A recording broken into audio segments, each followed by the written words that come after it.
жуткий бронхит, эмфизема легких. По 2 раза в год болел пневмонией и думал, что мне от этого не избавиться никогда.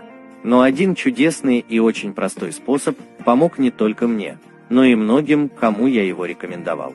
Рассказала мне о нем в качестве примера из своей врачебной практики милая докторша.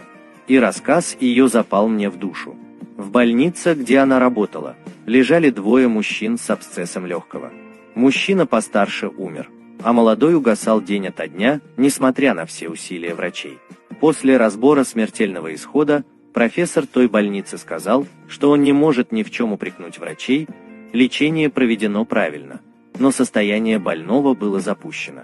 Тогда моя знакомая врач попросила разрешения у профессора полечить молодого человека ингаляциями чеснока с содой. И получила добро, несмотря на то, что у больного была температура за 40. Каково же было удивление, когда к исходу 2 суток, во время которых делались ингаляции, у парня снизилась температура до 37,2. Молодого человека выходили. Вот состав ингаляции и как его приготовить. Очистить 6 зубчиков чеснока, порезать их. Налить в маленькую кастрюлю 1 стакан воды. Как только вода закипит, бросить туда чеснок и убавить огонь до самого малого. Парить на слабом огне не более 5 минут. Затем поставить кастрюльку на стол, укрыться одеялом, нагнуться поближе к кастрюльке, чтобы пар нигде не выходил. И только тогда открыть крышку и бросить туда 1 чайную ложку соды. Ингаляция готова. Сразу глубоко вдыхать не надо, можно сильно закашляться.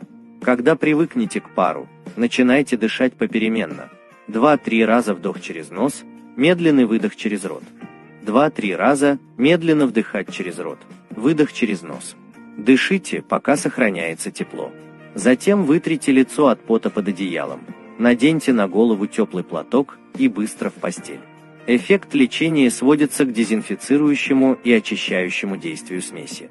Таким же образом я вылечил своего 6-летнего племянника, у которого была тяжелая ангина с температурой 40,2. На следующее утро после ингаляции ему стало значительно легче, спала температура, лопнул нарыв. Дышать парами чеснока с содой можно 2-3 раза в день. Отходит мокрота и состояние улучшается. Через 2-3 дня нормализуется температура. При запущенной болезни на лечение потребуется дней 10. Делитесь этими важными знаниями с друзьями и берегите себя. Будьте здоровы!